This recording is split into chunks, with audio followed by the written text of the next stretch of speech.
Olá, muito boa noite para você. Jovem mata namorado da mãe e diz que foi para protegê-la. Polícia Militar reforça a segurança nas ruas e dá início à Operação Natalina. Homem senta no banco dos réus e é absolvido de homicídio. Esgoto sem tratamento continua sendo despejado em áreas importantes de Patos de Minas. Agência bancária permanece fechada para sanitização. Futebol, Atlético vence Botafogo e faz homenagens a Diego Maradona. Cruzeiro se prepara para enfrentar o Confiança e somar pontos em casa. Fiscais vistoriam lojas nessa Black Friday. Quase 30% dos eleitores de Patos de Minas não foram às urnas e apenas 2% fez a justificativa. Jovens músicos são destaque em festival. Tem ainda a análise de notícias e muito mais informações do NTV News que já está no ar.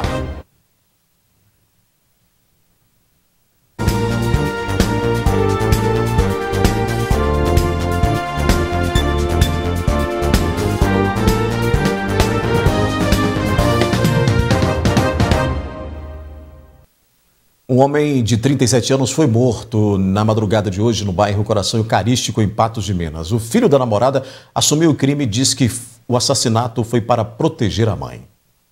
O crime aconteceu à meia-noite na casa da namorada da vítima, que fica na rua Jorsêmia Silva Dias, bairro Coração Eucarístico. Alan Camungo Gonçalves de Jesus e a companheira de 41 anos estavam deitados quando, segundo a mulher, um homem alto, magro, usando roupa de cor preta e capuz, entrou no quarto e efetuou os disparos. A perícia constatou que foram 9 tiros, sendo que 7 acertaram Alan. A arma usada foi de calibre 7,65. 2 disparos acertaram o peito e 5 na região da cabeça e pescoço. Os tiros teriam sido efetuados a poucos metros da vítima. De posse da chave, tendo acesso local, né, tudo mais, adentrou o quarto, né, aí por volta de meia-noite, dessa madrugada, né, ele entrou o quarto e efetuou 9 disparos, né, contra aí a Mazda da sua genitora, da sua mãe. Dos 9 disparos, 7 acertaram, sendo 5 disparos na cabeça e 2 no corpo. A Polícia Civil encontrou lá no local os 9, né, cartuchos defragados do calibre aí 7,65. A companheira falou apenas que chegou próximo e deu os 9 disparos, né. A polícia técnica, né, que é a Polícia Civil, que vai aí determinar realmente o espaço, né, qual foi o espaço aí real, né, dos tiros, dos disparos, né, chegando até o corpo. Isso tem seu trabalho mais técnico para te falar, mas foi bem próximo, praticamente a queima-roupa. Rastreamentos foram feitos e a arma do crime foi encontrada em uma residência que fica a poucos metros do fato. No local havia um homem de 20 anos. Na casa, além da arma usada no crime, foram localizadas 39 munições calibre 38 e um tablete de maconha. Este homem informou que recebeu a arma e depois o homem que a deixou saiu em uma bicicleta. Esse segundo suspeito aí, ele ligou para a polícia que passou uma pessoa lá, deixou a arma com ele, né? Falou sobre a arma, deixou a arma com ele lá, pegou uma bicicleta e saiu do local, não falando quem que era. Então ele foi a princípio aí conduzido aí pelo homicídio, né? A princípio a polícia acreditava que poderia ser ele. E também foi preso pela posse da arma ilegal. Porém, o autor, né, depois de sair de bicicleta, retornou, né, ao local do crime, querendo mascarar, né, voltou ao local do crime, né, e como vendo que o seu comparsa estava preso, foi forçado, às vezes, aí, né, a se entregar e falar o que realmente aconteceu. Aí o autor, né, citou que a mãe dele sofria ameaças, né, por parte aí do seu padrasto, no caso, né, e que não concordava com a situação, com como que eles viviam, né? E que há 4 meses já vinha premeditando esse crime aí. O autor não possui passagens pela polícia. A vítima já era velha, conhecida no meio policial.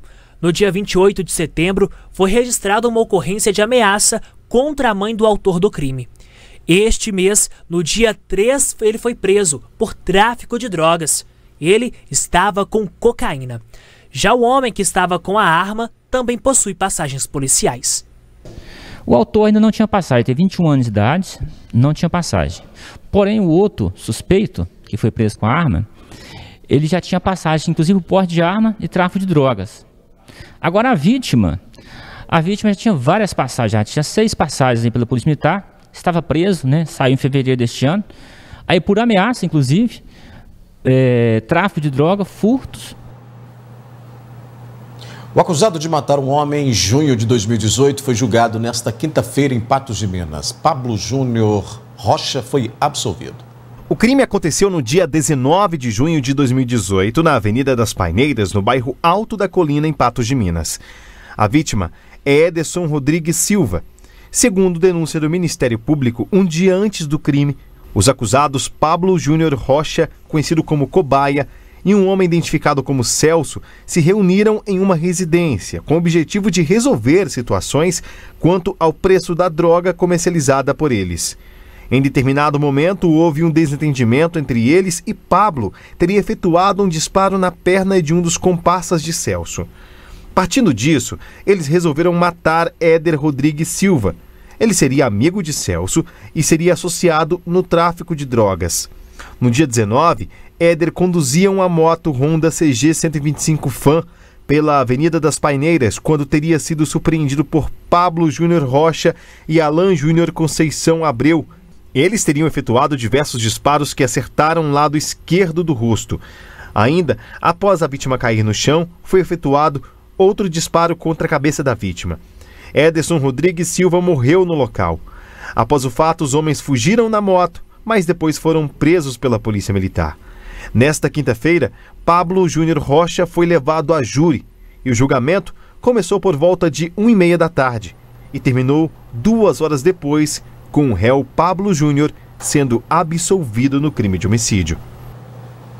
Na sequência aqui no News, a gente mostra mais uma entrevista com o vereador reeleito de Patos de Minas, Vicente de Paula. E quase 30% dos eleitores de Patos de Minas não foram às urnas e apenas 2% fez a justificativa até agora.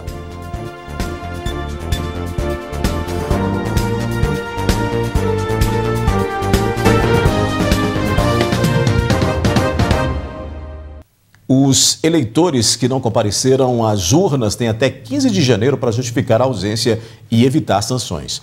Mais de 30 mil patenses não votaram e cerca de 2% fizeram a justificativa até agora.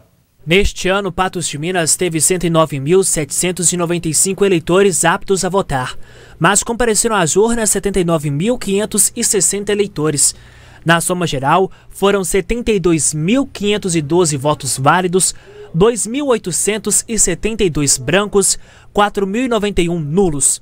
Houve ainda a abstenção de 30.325 votos. Constatou-se esse número elevado, de abstenções, cerca de 27,5% do eleitorado patense não compareceu às sessões eleitorais. Omitir-se é simplesmente aceitar a situação como ela está. E a gente aconselha, a Justiça Eleitoral sempre incentiva o eleitor a ter uma participação ativa, uma posição ativa, ajudando a nós da Justiça Eleitoral, a comunidade em geral, a modificar essas situações que estejam desagradando a nossa sociedade. E a forma que a nossa legislação tem para que o cidadão possa participar, possa opinar, possa questionar a atuação dos candidatos eleitos é justamente por meio do voto. Até o momento, aproximadamente 2% dos eleitores que se absteram buscaram requerimento para justificar o voto.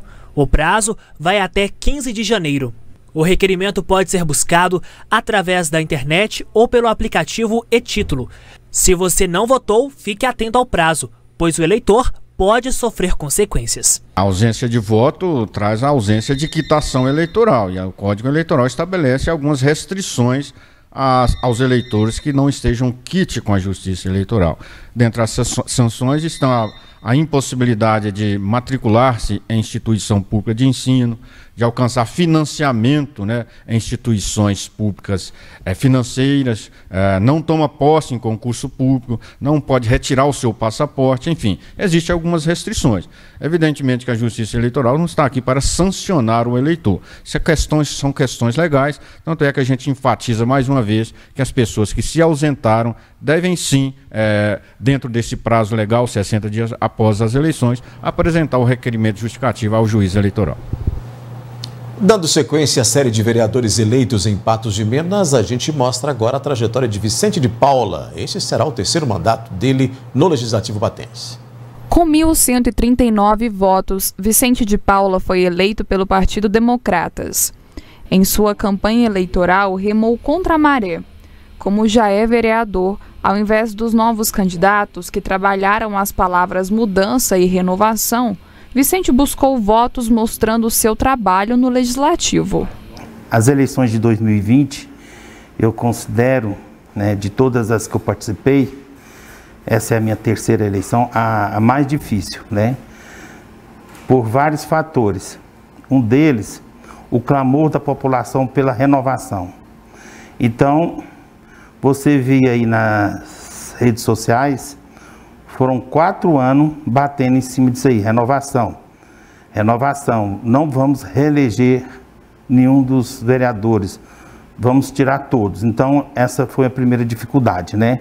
E teve aí também essa situação, né, do coronavírus, que também prejudicou muito essa eleição. E o tempo foi menor, né? O tempo de campanha também foi menor. Então, essas foram as dificuldades que eu encontrei. Também, a gente percebeu que houve um grande número de eleitores que não foram às urnas votar. A decisão de se candidatar para uma nova reeleição foi devido ao trabalho que eu venho desempenhando aqui no meu gabinete, onde a gente consegue, através de orientações, ajudar muitas pessoas. Então, percebendo essa boa chance, né, de uma nova reeleição. Seu trabalho como servidor público municipal foi o que motivou a entrada na política.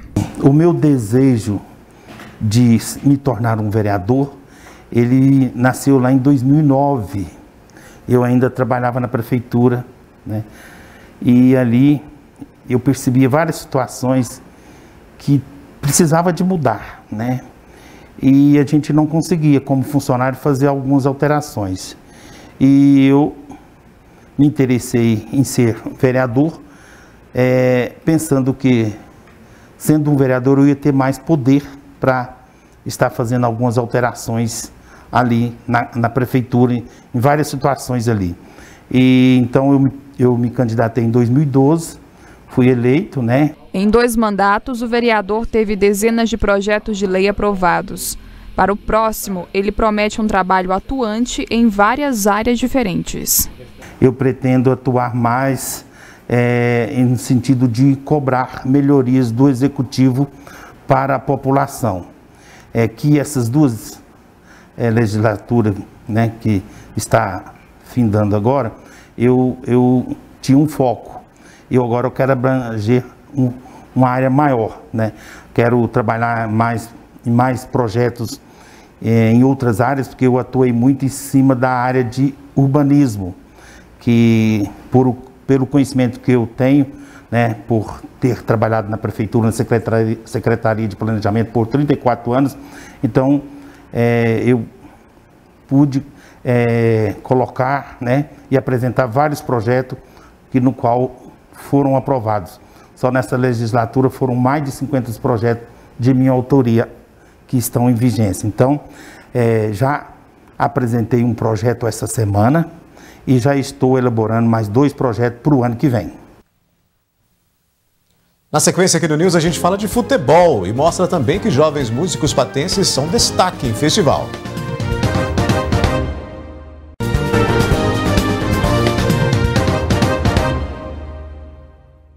A gente mostra agora a paixão de 2 jovens patenses pela música. O gosto e a dedicação ao violão renderam até premiação e concurso.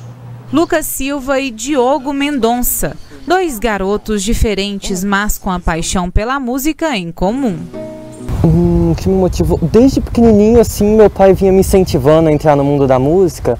Desde mais ou menos meus 6 anos ele comprou uma flauta doce assim para mim, eu comecei a tocar e eu tive um pouco de facilidade para aprender.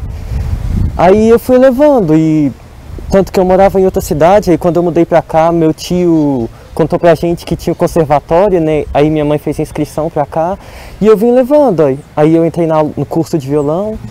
A música seria meu hobby, meu passatempo.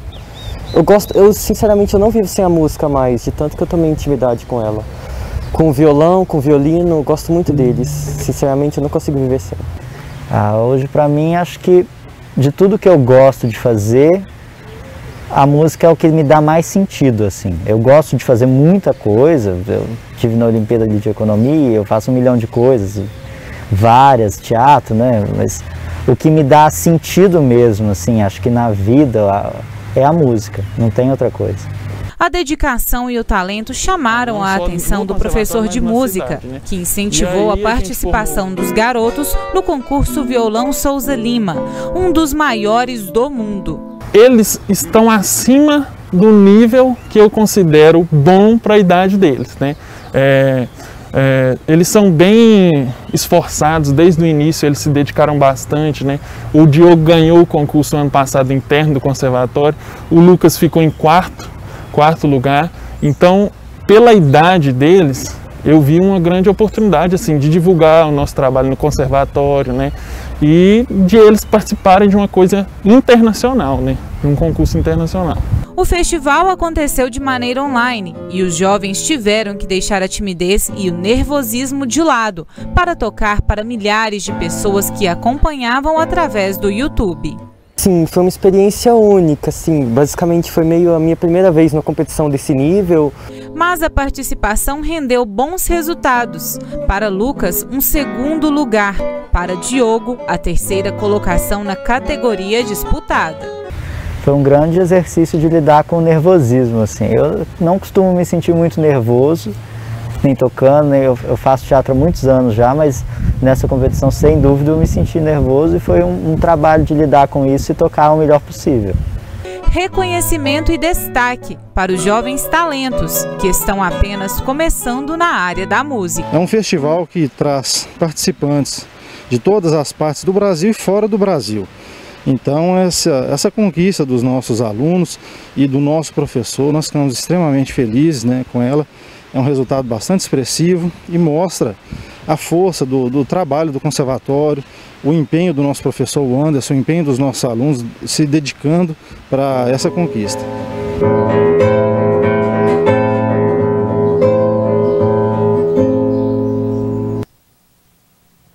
No dia em que o mundo perdeu mais uma lenda do futebol, Maradona, jogadores foram para o campo cumprirem suas missões e seguirem os campeonatos como é tradição às quartas-feiras. Como Atlético e Botafogo, que protagonizaram o duelo no Mineirão. O Galo venceu o time carioca por 2-1 e permanece na liderança do Brasileirão. Antes de começar a partida, 1 minuto de silêncio pela morte do gênio do futebol Diego Armando Maradona, que faleceu aos 60 anos vítima de uma parada cardiorrespiratória e também pelas vidas perdidas para a Covid-19. E mais homenagens do Galo à lenda Maradona. O argentino Zaratio jogou com a camisa 10 e o nome do compatriota estampado. No calção do Atlético, o rosto do craque e o adeus ao admirável legado de Diego para o mundo do futebol. Bom, mas hora de cumprir com a tabela e seguir com o Brasileirão. Com 13 desfalques, o Atlético se organizou melhor em campo, sem a ofensividade costumeira e grandes emoções, diante de um Botafogo apático.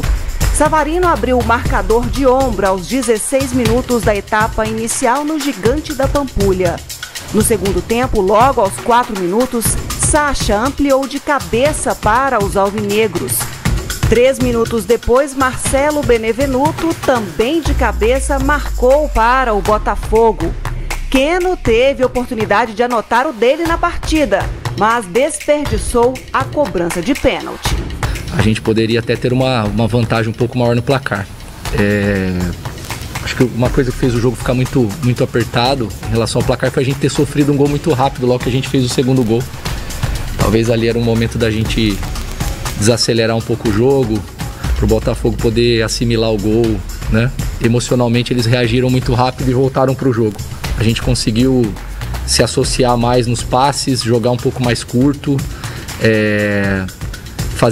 trazer o Botafogo para onde a gente queria trazer, para poder deixar os nossos jogadores livres onde a gente também queria que eles recebessem, principalmente na última linha, né, os jogadores por fora, para criar um contra um, e assim a gente conseguiu fazer os 2 gols. Para o técnico interino, o Galo está preparado, vivo na briga pelo título. Emocionalmente a equipe estava muito bem para o jogo. Ela entrou para fazer um jogo de uma equipe que busca título. A gente conversou sobre isso, né? Passou um pouco daquele momento da gente falar sobre superação, sobre dificuldade, e a ideia foi mudar esse discurso Com a vitória, o Atlético segue na ponta da tabela com 41 pontos, 3 a mais que Flamengo, que tem um jogo a menos. O São Paulo vem no encalço com 38 pontos e 3 jogos a menos que o Galo. E o Atlético ganha um descanso agora no campeonato, né? Porque volta a campo só em 6 de dezembro e, claro, poderá contar com o retorno de jogadores importantes que estavam afastados por causa da Covid. Entretanto, perderá Savarino e Júnior Alonso, que receberam o 3º cartão amarelo. A partida será contra o Internacional no Mineirão. Um grande jogo de bola na parte de cima da tabela, né? E nesta sexta-feira o Cruzeiro volta a campo. Pela Série B do Brasileirão, a Raposa enfrenta o Confiança dentro de casa. O Cruzeiro vem de bons resultados nos últimos jogos e quer continuar a boa fase na competição em casa também. Dos 36 pontos disputados no Mineirão, desperdiçou 20. Temos um jogo em casa onde estamos precisando de ganhar também. E aí, se a gente conseguir a vitória, eu acho que vai ficar muito bom para nós e para o time na tabela também. O Confiança, 10º colocado na competição, não tem tido uma boa performance como visitante. Foram apenas 2 vitórias. Confiança é um time bom, ganhou no outro dia também, então todos os times contra o Cruzeiro jogam o dobro do que jogam normalmente. Então a gente não pode se relaxar, tem que continuar naquele caminho que deu a vitória no outro dia. Aí a gente tem que ficar concentrado, ligado como no outro dia, melhorar algumas coisas que por aí no outro dia a gente errou, mas eu acho que estamos bem. O professor também está treinando muito bem e amanhã com certeza vamos fazer um último jogo. Pois é, desde a chegada do Filipão foram 8 jogos e nenhuma derrota, né? Com 4 vitórias, 3 empates. Agora, a bola rola no Mineirão, né, nesta sexta-feira, entre Cruzeiro e Confiança, às 9h30 da noite. Em instantes, tem análise da notícia aqui no News. Fiscais vistoriam lojas nesta Black Friday. E esgoto sem tratamento continua sendo despejado em áreas importantes de Patos de Minas.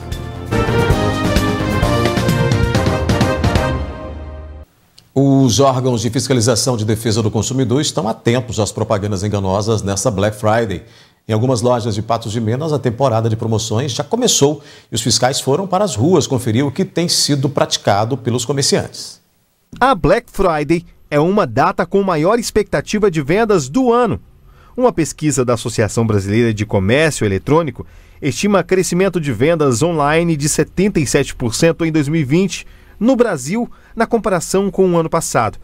Com isso, o total vendido atingiria cerca de 6,9 bilhões de reais.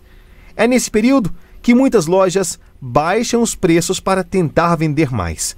Em um ano tão difícil para o setor varejista, por causa da pandemia de coronavírus, o consumidor está cada vez mais rigoroso e atento aos preços. E eles é quem sabem dizer se os preços estão ou não favoráveis ao consumidor. Tá, dá pra notar. Algumas lojas abaixam, mas tem outras também que joga só pouco preço e fala que tá em promoção, né? Eu acho que o preço que elas estão vendendo as coisas vai muito da procura e da demanda. Se tiver muita mercadoria e pouca compra, o preço vai baixar. Com o intuito de fiscalizar a propaganda enganosa e a propaganda que leva o consumidor ao erro, o Procon Municipal de Patos de Minas dedicou uma equipe específica para fiscalizar todos os comerciantes aqui em Patos de Minas. Essa fiscalização acontece inclusive em todos os bairros, como esse aqui, por exemplo, o bairro Alvorada, na rua Caetés, onde tem vários estabelecimentos comerciais. O Procon está em busca de irregularidades, inclusive fiscalizando se os estabelecimentos estão adotando as medidas para conter a disseminação do coronavírus. Quem viu os fiscais do órgão de proteção ao consumidor andando por aí, está feliz em saber que, em meio a tantas propagandas enganosas, algo está sendo feito. É bom, né? Fiscalização mesmo. Para ver se eles estão cumprindo mesmo o que estão falando. A recomendação do Procon esse ano é para que as pessoas fiquem atentas ao realizar compras pela internet. Qualquer pessoa pode denunciar práticas de abuso contra o Código de Defesa ao Consumidor.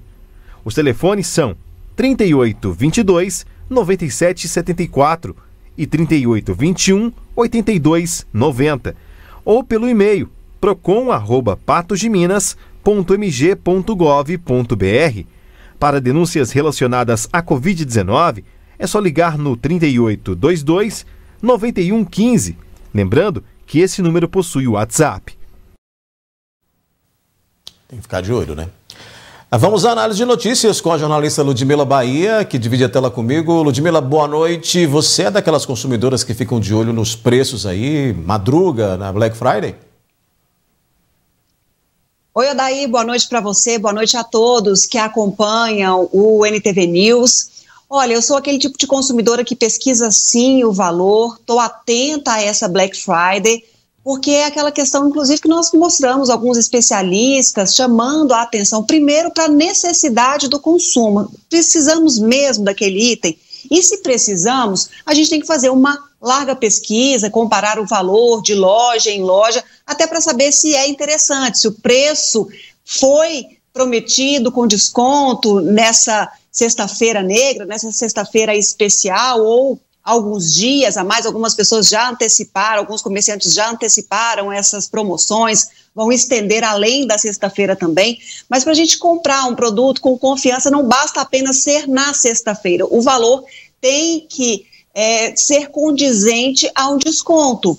E aí, para a gente saber se vale ou não a pena, é só pesquisando mesmo. Eu estou de olho em alguns produtos que eu preciso e necessito mesmo, daí, mas eu já estou há alguns dias já pesquisando, avaliando aí se vai valer a pena ou não comprar nessa sexta-feira, ou se eu posso comprar em outra época também. Mas se tem desconto, é claro que a gente vai aproveitar. Tá certo. Ô, Ludmila, vamos falar de saneamento, porque 10% do esgoto não tratado em Patos de Minas pode provocar estragos em áreas importantes para o município, né? A Copasa se esquiva da responsabilidade e diz que não pode ser responsabilizada aí, pois não cobra por este percentual que não é tratado. Vamos conferir. São inúmeras constatações do esgoto descartado irregularmente em Patos de Minas, seja em afluentes do Rio Paranaíba ou no próprio rio. Como em 2018, no mês de março, o promotor José Carlos de Oliveira Campos Júnior notificou a Copasa a respeito das irregularidades nos dissipadores do bairro Quebec, pedindo providências para dar fim às deficiências do serviço de esgotamento sanitário que afetava a comunidade. Representantes da Diretoria de Meio Ambiente, conselheiros do CODEMA e da Secretaria de Obras vistoriaram a situação dos dissipadores. Lá, foi constatado que havia esgoto sendo despejado in natura. Mais uma rede de drenagem pluvial servindo para Copasa despejar o esgoto da cidade. Toda a água que está saindo de esgoto aqui, ele está vindo lá do Quebec, lá daquele que lá. É nova a rede, então eles deviam ter planejado e pensado ela melhor. Segundo a superintendente da Copasa, Cristiane Carneiro, para evitar o despejo de esgoto no Rio Paranaíba, foi criada a Operação Caça Esgoto. Infelizmente, aqui em Patos de Minas, nós temos algumas regiões onde o esgoto era lançado. Não vou entrar no mérito de como foi feito isso à época, tá? Mas que o esgoto não tinha como chegar com esse esgoto até nos interceptores, não tinha como interligar, era feita uma ligação direta à rede pluvial. Nós voltamos onde estavam os dissipadores, acompanhados de Ivanildo Alves, presidente do Conselho Municipal de Desenvolvimento Ambiental e do Centro de Cultura, Informação e Meio Ambiente. Segundo ele, houve a interrupção dos dissipadores, mas o esgoto continua sendo lançado no Rio Paranaíba em horários diferentes por meio de uma tubulação. A Copasa aqui, ela fez uma obra, tirando do dissipador, fez uma tubulação independente, ligada direto na estação de bombeamento dela lá, e o esgoto continua chegando até o rio. A superintendente da Copasa afirma que 90% do esgoto de Patos de Minas é tratado. Mas, havendo-se esgoto sendo descartado, este pode estar dentro dos 10% que faltam. Ela afirma que, ainda assim, a Copasa não pode ser responsabilizada, pois o tratamento de esgoto não é cobrado. Hoje nós temos 58 mil ligações de esgoto aproximadamente no município. Desses 58 mil, 51 mil está chegando aqui na estação de tratamento. Representa em torno de 90% do esgoto que é coletado. Quem nos dera, se a prestação do serviço de água e de esgoto do município, a gente conseguisse simplesmente chegar, implantar as redes todas novinhas e operar, não ter problema de extravasamento, não ter problema de lançamento de esgoto. E mais, eu gosto de afirmar isso, não é cobrado o tratamento do esgoto. Para Ivanildo, enquanto a situação perdurar e principalmente quando chover, haverá contaminação pelo esgoto. Eu sugiro para que seja resolvido isso, que ela tire a tubulação, que não deixe chegar mais no rio. Enquanto tiver essa tubulação e tem esgoto lançado lá. Infelizmente as obras que a Copasa faz, você pode olhar, em todas elas ela faz a obra dentro da área de APP, área de inundação do rio. Então toda vez que chover, a água do rio, a água de inundação vai contaminar o esgoto e ele vai ser lançado de volta no Rio Paranaíba. Pois é, Ludmila, mas aí não tem como a população também ser penalizada dessa maneira, né? Os mecanismos existem para serem utilizados e a Copasa não pode se esquivar o tempo todo de uma situação como essa e não buscar uma resolução para isso. Não paga, passe a cobrar, mas faça o serviço, não é isso não? Olha, Daíra, é impressionante esse tipo de resposta no momento em que o meio ambiente clama por socorro e há quanto tempo isso? Se a Copasa não cobra, é por incompetência dela que até hoje não conseguiu oferecer esse serviço à população de Patos de Minas. E é uma coisa muito grave, esses 10% poluem absurdamente. Então, até quando a Copasa vai postergar essa necessidade? Até quando assim, o poder público também vai fingir que está tudo certo e não vai cobrar incisivamente da Copasa para apressar essas obras necessárias para que tenhamos aí 100% do esgoto tratado? Que mais aí? Quais serão os novos capítulos que serão falados para que seja tomada algum tipo de atitude? Daí? Porque é isso que a gente espera, é isso que a gente deseja.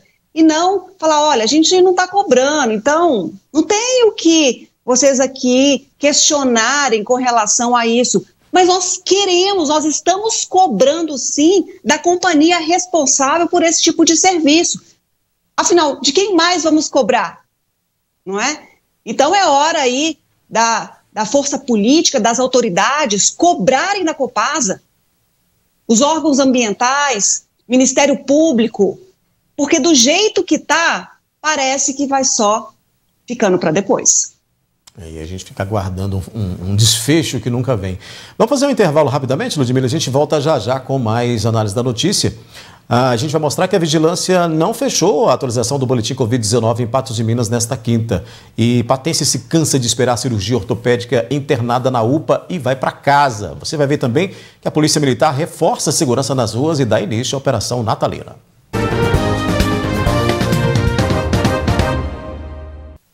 Cansada de esperar pela cirurgia internada na UPA, uma batense resolveu ir para casa. Margarida fraturou a perna há quase um mês e não tem previsão de quando fará o procedimento.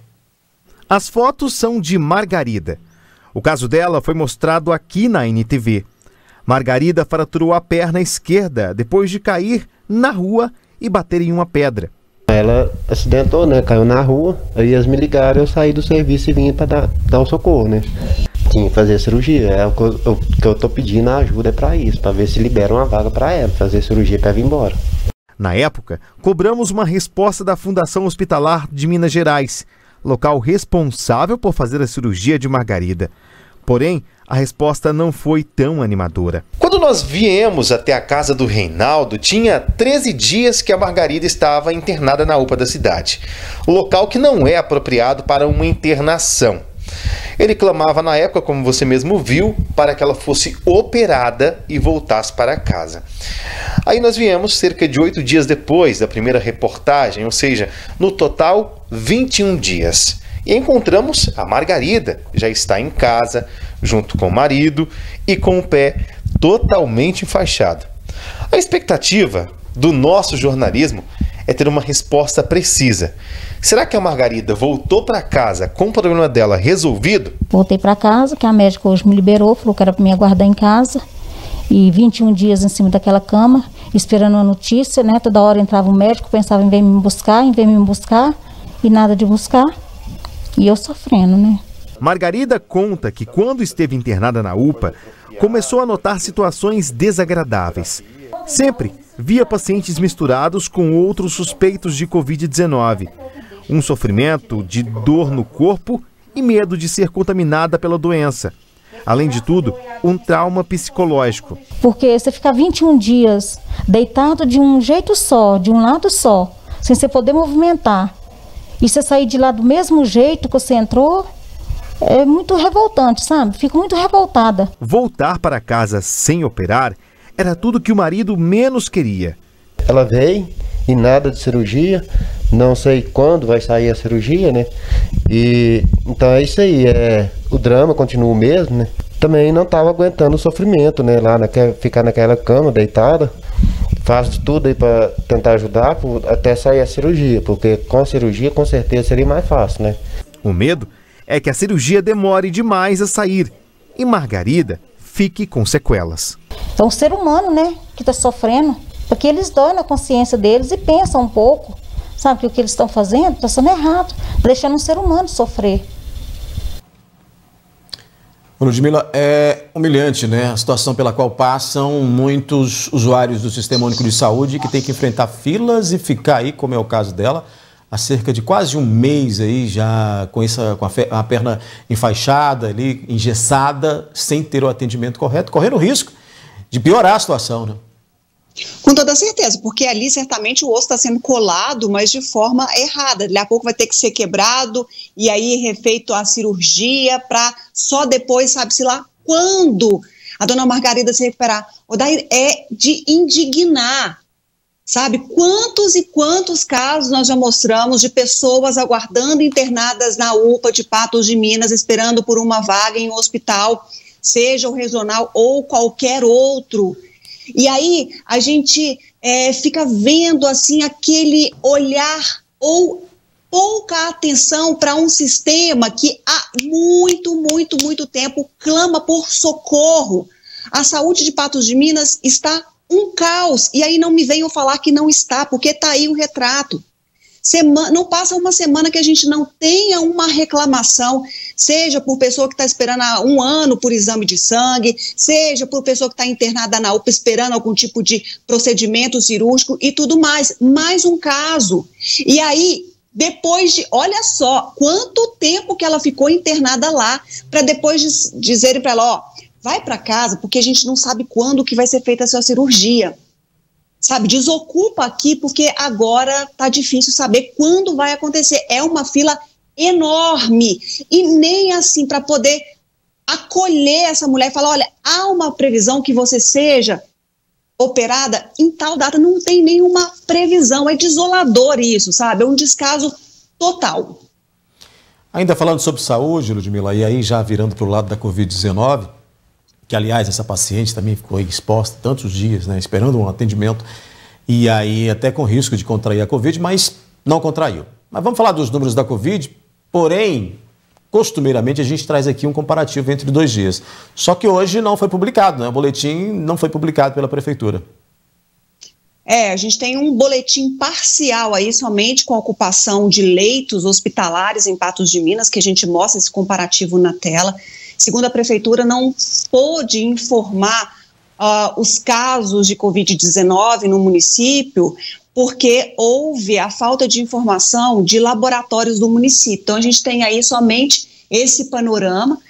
Tivemos uma diminuição aí com relação a pacientes internados na quarta-feira, de quarta para quinta, eram 24 ontem, hoje são 20 pessoas internadas, somente de Patos de Minas, entre suspeitos e confirmados, e esse percentual aí embaixo indica também pacientes vindos de outros municípios para buscar atendimento em Patos de Minas. Então a gente tem aí um percentual flutuante, mesmo que a gente tenha menos internações. Mas a gente sabe que Patos de Minas registrou uma morte por Covid nesta quinta-feira. a pessoa, a vítima da Covid, nossos sentimentos aos familiares, é a avó dos 2 enfermeiros que também morreram em decorrência da Covid-19 no município. Então a gente tem aí um cenário que, de longe, a gente sempre fala, nos estabelece com alguma tranquilidade. Por isso o nosso alerta constante com as medidas necessárias nessa pandemia. Tem que ficar muito atento. E, Ludmila, vamos seguir aqui, né? A gente segue com esse comparativo. A gente não teve hoje o número de ontem, mas a gente passou aí essa taxa de ocupação. Ainda sobre Covid, nós tivemos mais uma agência aqui em Patos de Minas com um funcionário que contraiu a Covid-19. Essa agência é a agência aqui do Banco do Brasil Central, né? Precisou ficar fechada hoje. E esperava-se que para amanhã essa agência fosse reabrir, mas até então a informação é que não será reaberta nessa sexta-feira, né? Não será reaberta nessa sexta-feira. Muitos clientes se depararam, chegaram na agência hoje, encontraram as portas fechadas, tiveram que voltar para casa. Foi decidido que a agência permaneceria fechada porque foi constatado um funcionário com Covid-19.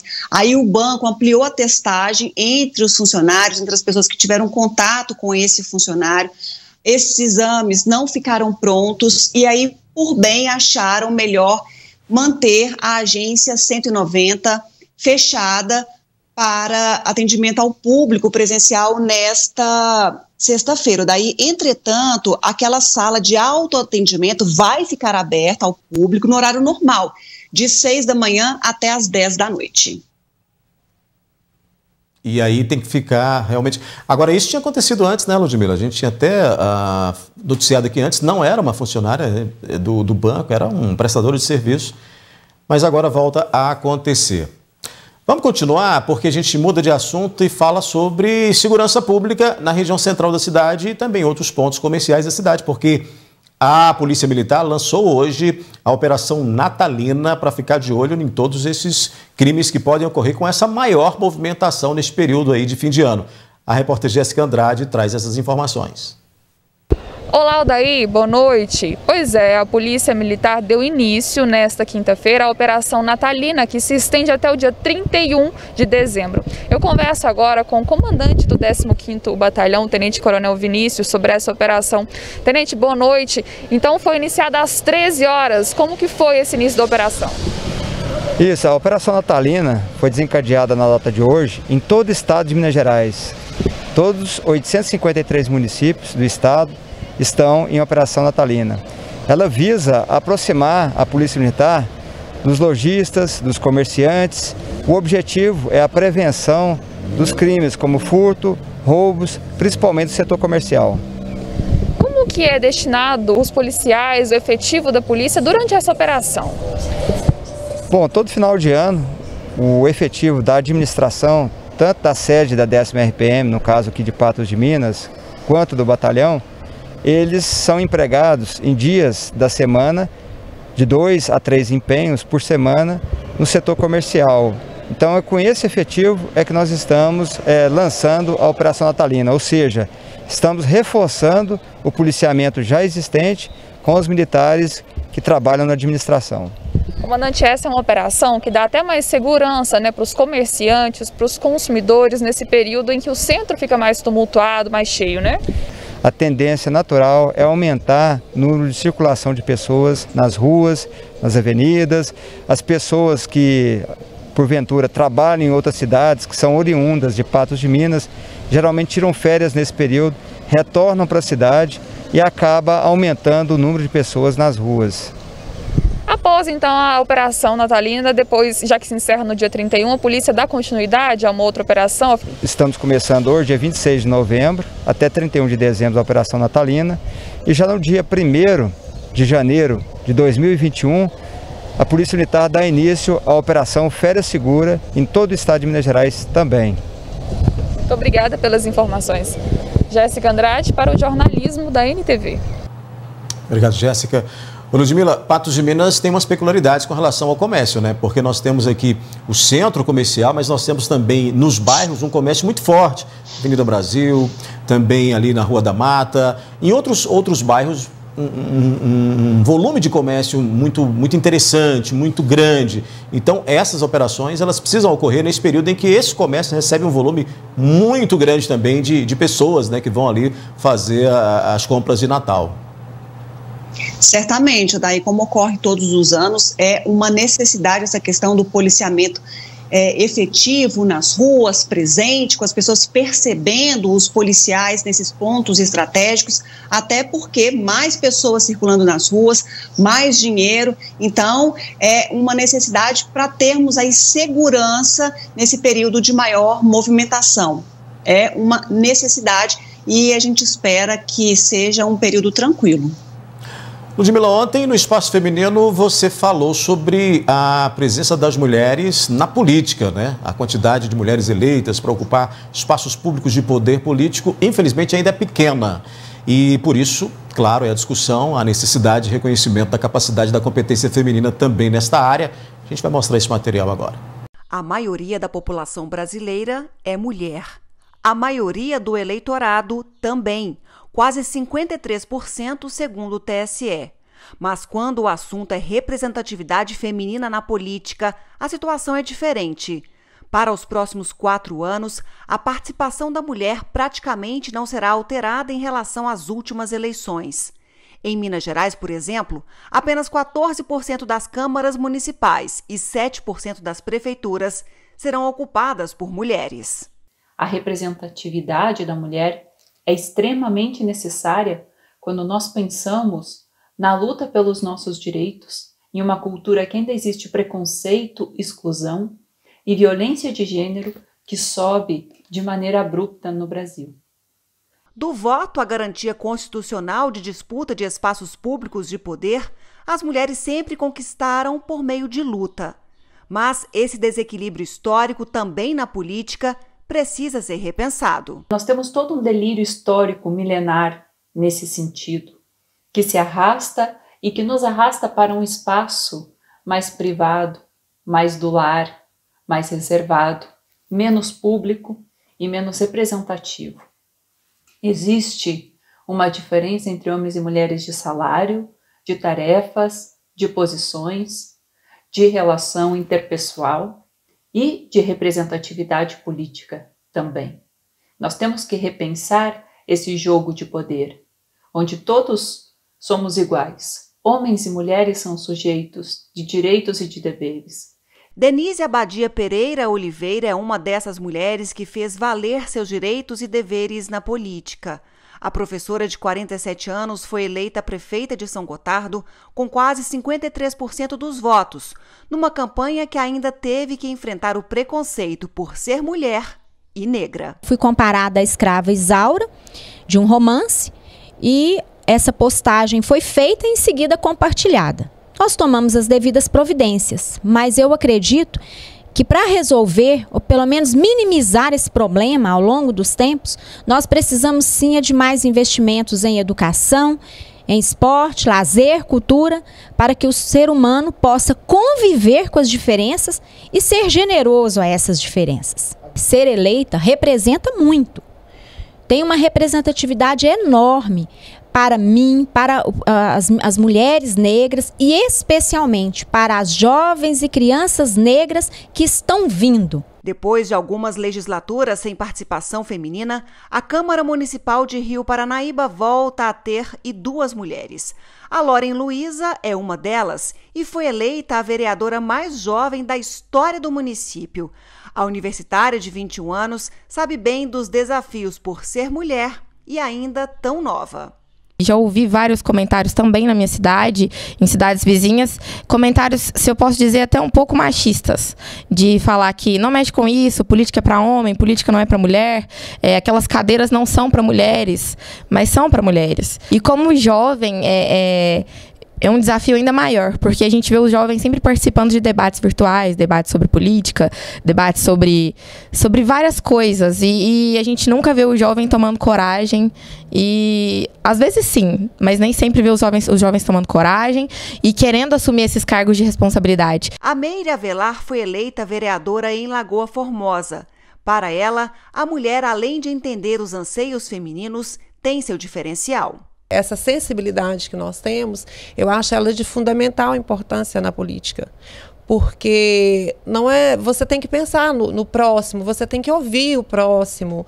Eu levo muito isso comigo, né? Eu tenho que fazer o que é bom para todo mundo, não o que eu acho que é bom para todo mundo. Esse lado feminino, esse lado da mulher, de poder sentar, de poder escutar, ter uma conversa, bater um papo, ela tem mais essa possibilidade de ouvir mais e, com isso, buscar melhorias para nós mesmas, enquanto mães, enquanto dona de casa, enquanto trabalhadora. Garra, vontade e dedicação certamente não faltarão a essas representantes políticas. E que o reconhecimento do trabalho e importância da mulher também na política seja uma realidade. Somos todos chamados a transformar esse jogo porque ele não é justo com as mulheres. Está faltando ainda sororidade e empatia de umas mulheres com as outras e do homem reconhecer essa posição social da mulher mais ampla, mais expansiva do que mais centros educacionais, centro de lar e centro familiar. A questão do mundo machista de hoje, acho que a gente já conquistou e já provou que nós somos capazes sim, que a gente tem competência sim, em todas as áreas que a gente já teve um representante, uma representante, eu acho que a gente tem capacidade. Então, por que não na política? Ludmila, além dessa representatividade que é significativa, né, apesar de ainda ser pequena, essas mulheres elas têm um papel importante para inspirar outras pessoas a buscarem esse caminho e buscarem o seu espaço, né? Com toda certeza, Daíra, nesse movimento e dada a oportunidade de fala, mostrando a atuação, os seus lugares de fala, os trabalhos, os projetos, as mulheres vão poder entender a importância de terem mulheres também no poder. E bem como disseram também na entrevista ontem, muitos homens também votam em mulheres. Então, é preciso de sim reconhecer a importância dessas mulheres ocuparem esses espaços públicos de poder e darem a oportunidade, bem como também mais mulheres terem coragem para irem para a vida pública, porque com certeza capacidade tem de sobra. Que possamos avançar nisso também, né, nessa representatividade que é tão importante, né, que tem um foco tão bacana socialmente falando. Então é isso, a gente encerra o nosso Análise de Notícia de hoje. Obrigado, viu, Ludmila? Obrigada, Daí. Obrigada a todos pela companhia, pela audiência. Beijo para todo mundo. Tchau, tchau. Outras notícias você acessa o portal patujá.com.br. O NTV News volta amanhã, às 19 horas. Até lá.